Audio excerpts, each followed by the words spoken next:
Hey y'all, and welcome back to another video by UmbrasDarkness. In today's video, you guys, we are briefly going to go over the differences of troops. We're not necessarily going to review the stats. I will be showing the stats, but we're going to review the differences in what those troops do specifically. So that way I'm not showing any bias in between factions or troop type. We're literally just going to go in the order of the factions that are listed on the screen, and we're going to go in the order of the troop types as they're trained in research. I just want to go over what makes each type of unit special. The stats do play into that. For the purpose of this video, I will be using T4 stats, so that way it's most realistic to more players, as T4 is something that both free-to-play, light spender, and average spender, or most heavy spenders, will reach. So the black stats are what you want to look at. Green stats are what you get based off of alliance evolutions, your evolutions, if you have an attack rune, things like that. First and foremost, we have the tanks, like your Iron Bark Tenants for the Spring Warden. Rampage, march speed increases when approaching the target legion. After colliding with target legion's march speed, it reduces by 75% for 8 seconds. Rampage can interrupt the Calvary skill Unyielding Rush. This effect can be triggered once every 12 seconds. So, this is relevant and not relevant. Spring Wardens do not have Unyielding Rush for their regular Calvary, and we'll get into that in a little bit. But, it's huge that it slows down the Legion march speed by 75% for 8 seconds, and that it can trump the Cavalry's ability, allowing your ranged units to fight off your PvP opponents, which is huge. And this effect can be triggered once every 12 seconds, so that means you can stop one Cavalry march, count out loud 1,000, 2, 1,000, up to 12, and then try and intercept another legion, and hopefully the other legion has already been killed. Forged in Fire. This one is different for at least Wilderburger. This one increases engineering by 10% when building or destroying barricades and alliance buildings. Perseverance. Each time the legion loses 3% of its units, their physical defense increases by 1.5%, up to 50%. That is huge. That shows why tanks have so much survivability. It means the lower you are, the more that you're going to stay alive, which sounds odd, but it just means more equal time at that percentage. Because as you lower your troop count, you also take more damage, so increasing defense kind of compensates for that. And then you have the counterattack, very common capability with melee. They obviously don't have a ranged ability to actually do counterattacks like archers or mages, but as a trade-off for that, they naturally do 50% of the counterattack that they normally would, right? All right, and then looking over at swordsmen inside of the League of Order, Rampage, same skill as in Spring Warden, very common, same tactics. Preparedness increases engineering by 15% when building barricades and alliance buildings. So League of Order, free-to-play players, right? We talked about this briefly in another video. Free-to-play players, make sense that you're going to be building your own stuff and not tearing down your own tearing down enemies. You don't want to fill your hospitals. You should have other units protecting your engineers. So it definitely makes sense that League of Order has a bonus for building your alliance buildings. Perseverance, same capability as Spring Warden. And then Swordsman counterattack, again, very common for melee. You can go ahead and see the stats. Again, don't look at the green. That's based off of evolutions and other stats. It's the black that you want to compare. And then finally, hopping over to Wilderburger. Rampage, same capability, same tactics for war. A smashing time. This one increases engineering by 15% when destroying barricades and alliance buildings. Again, this makes sense, right? Their capability is increases destruction of others, of opposing alliances stuff by 10%. So this is basically a 25% bonus when using Axemen. Again, I view this as a support faction. Because of that, you're not necessarily doing all of the PvP, but you're breaking down the stuff. That means you're wasting your hero stamina to destroy their alliance towers, destroy their buildings, destroy their barricades, supporting the faction, supporting the alliance by doing that, and hopefully PvPing in other ways with other troops, but you're supporting the alliance by taking down the other opponents. Perseverance, same capability, and Axeman counterattack. Again, very common with melee. Here's the stats. Don't bother to look at the greens. Last time I'll mention that. Please just pay attention to the black stats when comparing faction to faction. All right, next one in line is Calvary. We're going to go ahead and throw Worker Elk and Calvary in here.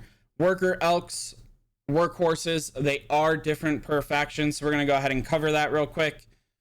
This is for Spring Warden, black stats. Everyone has the transport. And then Light March increases march speed by 10%. Spring Warden's capability is already to increase march speed. Makes sense. It amplifies that when doing X thing. League of Order, black stats. Load Bearing increases load capacity by 10%. Again, free to play. You can't afford to use all of your speed ups necessarily on training troops, especially not workhorses. So you need fewer troops to clear the same amount of resources. This makes sense. This is the only ability. Again, transport is the same across all fields, but load bearing is unique to League of Order. And finally, hopping back over to the Wilderburger, go ahead and look at the black stats here. Transport, like all others. And then Plunder receives an extra 5% extra resources after gathering resources. Only takes effect when a legion is composed entirely of workhorses.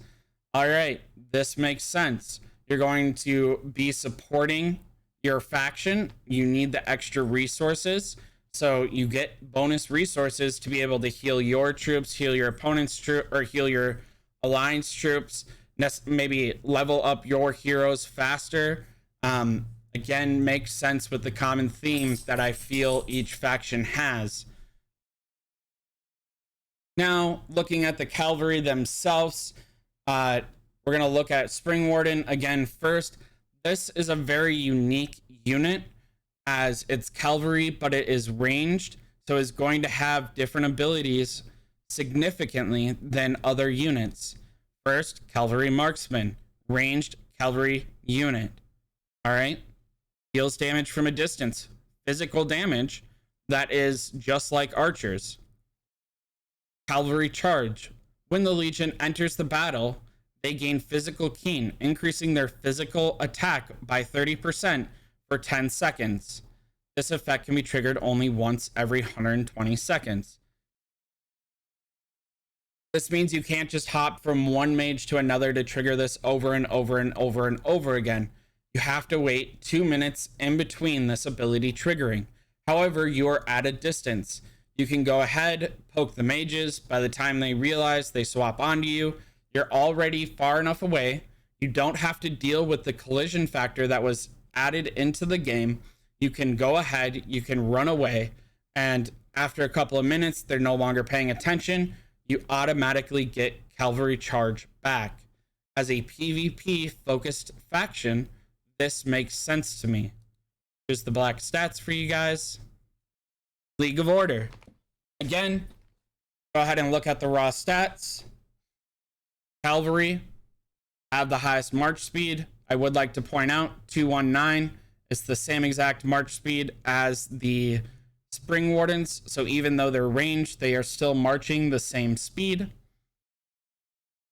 Unyielding Rush. This is what is so significantly different from the Cavalry, the regular Cavalry inside of Spring Warden and every other Cavalry. Unyielding Rush. March speed increases when approaching the target legion. This is what the tanks interrupt. After colliding with a ranged legion, the hero commanding this legion gains 1000 rage. this effect can be triggered once every 12 seconds. All right, this is pretty significant. That means you can go in, you can poke the mages, and you can run away, go in, poke the mages, run away, go in, poke the mages. As long as you get the pop-up in the lower right-hand corner saying that the battle is over, after 12 seconds, the ability will trigger again, meaning every 12 seconds, you can go ahead and activate Emrys's skill ability, or whatever other cavalry leader you are leading with. However, with the collision ability now factored into the game, it is hard to justify this being so insane, because if something goes wrong and they sneak out of the hill, they put one, like let's say you get interrupted by their infantry and they put one unit, one of their cavalry units behind you, you're stuck, you're dead because of the collision ability. Or you're stuck wasting 10 stamina, which is very precious, on killing one unit of one thing, giving you almost nothing and giving them nothing in return. So they're not even worried about it. And then the Knight's counterattack, again, very common for the melee. Spring Warden don't have it because they hit from a range distance. As a free-to-play player, Calvary is not high on my list of recommendations. There are no special abilities for the League of Order Knights, really. All of these abilities are inside of other factions. Again, this makes sense. Their cavalry do not stand out in any way. All right, last faction to look at, Wilderburger. Again, raw stats for you are the black ones. Cavalry, fastest speed, 219, common across all factions. Now, this is the key factor that used to be why other YouTubers would say Wilderburger is the best faction for PvP. However, even without the collision impact, I still viewed this as support. But now with the collision impact, it does make this even less appealing. It increases the number of units severely wounded in battle by 5% for both this legion and the enemy legion. Because of that, this is why it is support. It will take you out of combat sooner, but you will also aid your alliance by taking your opponents out of combat sooner, because both of your hospitals will fill up faster. Now, Calvary is a pay-to-win faction, or a pay-to-win troop type for the most part. That is how it is viewed in the game. That is the stigma attached to it. So they will have more cavalry to fill in here. But like I said, 5% additional on both sides. It doesn't kill troops. Troops don't die in this game unless you're hitting a city or a pass. Unyielding Rush, same thing as League of Order, same tactics with Emrys or whatever your commander is, and same downfall now that collision is in the game. And then counterattack. As you can see, there is a special ability with this faction. Personally, especially with collision in the game now, I view that as a support role, because you are more likely to get intercepted, you are more likely to lose your cavalry, but you're supporting your alliance by taking down more of their troops with you. All right, now back to Spring Wardens. We're going to go ahead and talk about archers, my favorite personal troop type. That is because I enjoy raids. Raids are my absolute favorite thing to do. Go ahead and look at the raw stats. Everyone's going to have the marksman capability. And then this archer faction has Undaunted. It does slow down my march speed, but it increases my physical attack by 5%. Archers aren't typically viewed as a PvP unit anyways. This may change in Season 1 Plus with the new very far ranged archer. I don't know how that's going to interact. And you'd have to pair it with like something like Hosk or Thea in order to take full advantage of that, which I don't know if that trade-off is worth it. We will find out, because no other archer will have that far of a range, and magic heroes require magic damage in order to get their rage. But as a behemoth troop, if you know the mechanics, the march speed doesn't matter, but the physical attack increase means that you will be doing more damage. Again, raw stats. And one other point for this is that if archers do PvP, they won't be moving. They will be more than likely in an alliance keep. So the march speed reduction doesn't matter, and you get increased physical damage. So both beneficial for PvE and behemoths, and PvP as where archers are typically utilized. Go ahead and hop over to League of Order. Here are the raw stats for T4 ballistas. Again, marksman, same for all of them. And then enhanced torsion increases normal attack damage dealt by 10% as long as the legion has not moved for 4 seconds while in battle. Now, as a free-to-play player, this means that while you're in a behemoth raid, you don't have to move. If you're in the distance, right, you can just focus on the behemoth. As long as the behemoth isn't utilizing one of its mechanics, you can just increase your damage. And as a free-to-play player, if you are utilizing archers, just like all other factions, you will be in a keep, because keeps give bonus as they go for their alliances. So that way, you deal more damage to your enemies and you last longer. So this makes sense as a free-to-play player to me, and this makes sense overall for marksmen in general. Last but not least, Wilderburger. Here, marksman, raw stats for you guys. And then spear toss increases all damage dealt by 5%. Now, this is where it does not look like a support. This is damage dealt by 5%. That is way better than physical attack. I will admit that. Damage dealt is better than physical attack, at least in my opinion, as it is multiplicative to attack. Is attack multiplied by damage equals X, right? Increasing X. So this is very, very important and different. Very hard to increase damage dealt vice normal attack. Evolutions increase attack, but archers are not used in PvP minus alliance keeps, which is why PvE, behemoth raids, alliance support.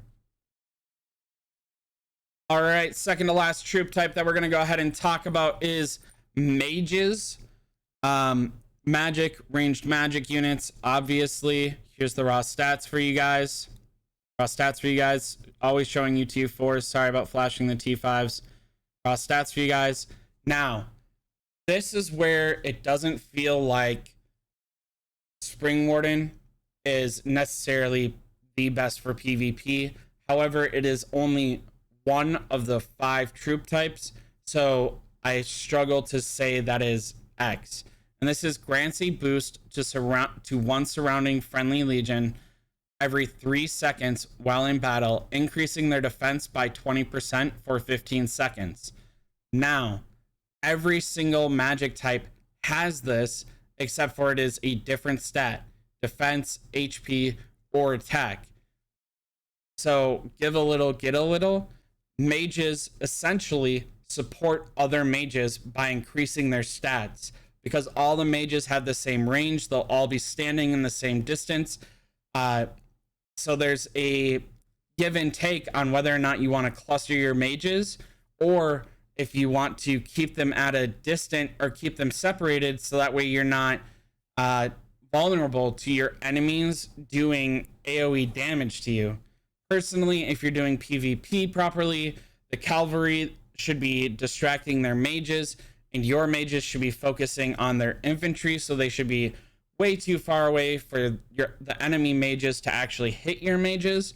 So clumping together in order to give everyone all of these boosts should be fine. Again, all mages are support units for other mages, so I don't take this away from the PvP aspect of Spring Wardens, as it is support for all of them.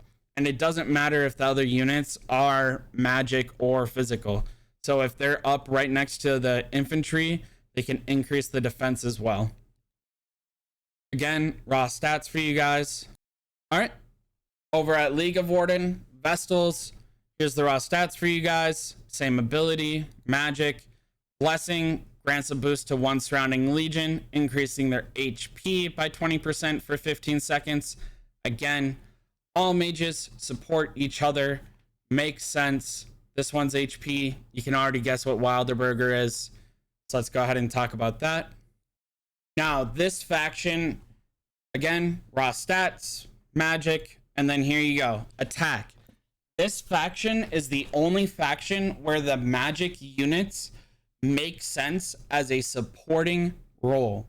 Because it increases attack, it means that it increases your archers inside of a behemoth raid.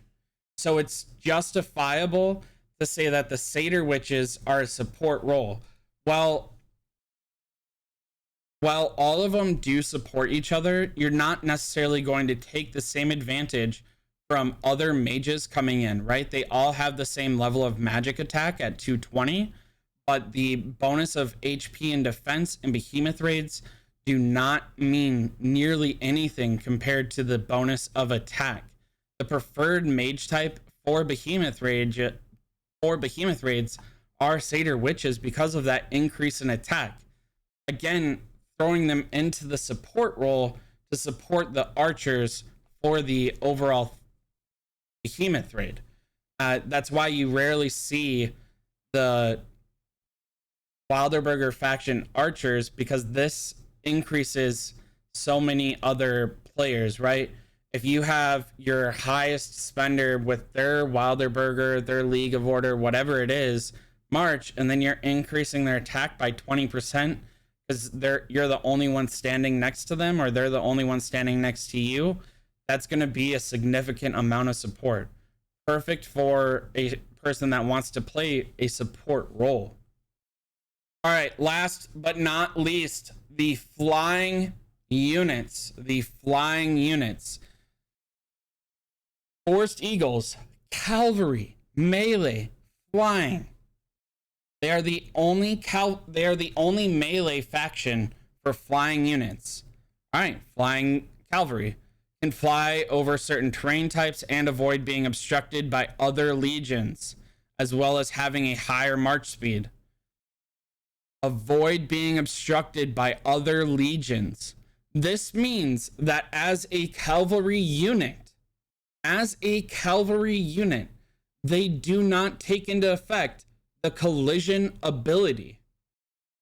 Now, that is huge, because that means that this faction can still do what cavalry is meant to do, especially if you pair it with two flying heroes, such as Thea and Craig, which is what I personally use as a unit. You want Craig to lead, Thea to support, because it has that unyielding rush. You can go ahead, you can poke them, you can run away, but they can't obstruct your way because you are literally flying over them. Craig has the bleed ability, and you're activating his first skill right away. And then they have the counterattack because they're not there, or because they're not ranged. So if we go ahead, look at March speed, 219, we go over to any other troop type or any other cavalry, it's the same March speed. So they are clearly the fastest, and they get to operate the way that cavalry is meant to operate, which again is huge. All right, so now if we pop on over to the League of Order, their flying units are Celestials. They have the flying magic, can fly over, do not get obstructed, right? But they're already ranged, so that shouldn't matter as much. And then Divine Will increases magic attack by 5% as long as the Legion has not moved for 4 seconds while in battle. This is why I see this as a free-to-play faction. The Celestials need to not move in order to increase the magic attack. This means you are not going and flying and hitting enemy units behind, backwards, stuff like that. That means you are standing in the back row, having tanks protect you while you stand still to get the Divine Will bonus. That is not a bad place to be. That also saves your hospital. But in order for Celestials to work to their optimal capabilities, that's what has to occur. Again, playing into the role of being the best free-to-play faction. Last but not least, Wyvern Riders. All right, flying marksmen can fly over certain terrain as well as dealing more physical range damage. Cannot be obstructed. Wildfire increases HP by 2% and hero skill damage dealt by 6% as long as the Legion has not moved for 4 seconds while in battle. There is an argument that this may be better, right? Skill damage dealt by 6%. Skill damage, so the hero skill damage by 6% as long as the Legion has not moved for 4 seconds while in battle. So this is even potentially better for behemoths than the one we just talked about if you are not bringing in mages. Because some behemoths, such as Necro, do not want mages. Besides 1 or 2 to tank, but that's technicality. So because of that, this goes back into the support role of being so excellent for raids to be able to help your alliance capture that behemoth, turn it into an elite, and be able to fight on the front lines for them. Archers, as of right now, end of season 1, do not have a place in PvP, and flying units cannot reinforce things such as the keeps. So it's really hard to justify this unit inside of PvP. That being said, we do have a new hero coming. It is a ranged flying archer. We will have to see how it works. Unfortunately, that would mean that it would have to be paired with Thea, because that's the only flying a hero that can be ranged. Can't pair it with Craig, otherwise you have to go to that middle distance, and then it's a moot point of being a flying archer. But we will see. It's still, you have to stand still, which makes it really, really hard to justify it in PvP as an archer that can't reinforce a keep or other cities, so you can't even city hop. All in all, you guys, I really hope that this video didn't necessarily persuade you to one way or another, as not everyone's into PvP. There are free-to-play players, and there are people that genuinely like being support. There is no discrimination, no hate towards anyone that chooses to be one role over another. I think that all of them are vital to making a well-balanced and healthy solution. I just wanted to stress why I believe Spring Warden is the best PvP faction, because there's a lot of content out there expressing that Wilderburger is, and I just simply don't agree with that. Hopefully that does not take away from you guys seeing the difference in capabilities, the difference in skills. It also hopefully shows you guys how vastly different it is. It's not just about the factional buffs. It's not about that 5-10% buff of elixir, gathering speed, destruction engineering, physical damage, march speed. It's not about that. Every troop operates differently, and the heroes that you pair them with will also be defined by the troops that you have with them. So I really hope that this video is something you guys can come back to when making that decision. You get one free faction change. You get one free faction change. And then after that, it costs 10,000 gems. So you definitely want to be careful when you're deciding if you want to change a faction. And if you're going to start the game, it's important to try and start where you want to be in case there is a major change sometime in the future due to a new hero being updated, behemoth styles changing, things like that. Hopefully this video helped you guys. I really want to thank my amazing Patreons. You guys have shown me so much support. Thank you for continuously showing up, showing out, taking care of me, continuing to be there for me through my transition of games, positive words, things like that. Other than that, you guys, you know how we do it when we do it over here. You can catch me down in the YouTube comments. I do try to be as active as possible, but I get limited number of push notifications. You can find me in Discord, #1 talker, link down in the description. Or worst case scenario, you can catch me on K102. Until next time, y'all, stay humble, stay happy, stay hungry. Bye, y'all.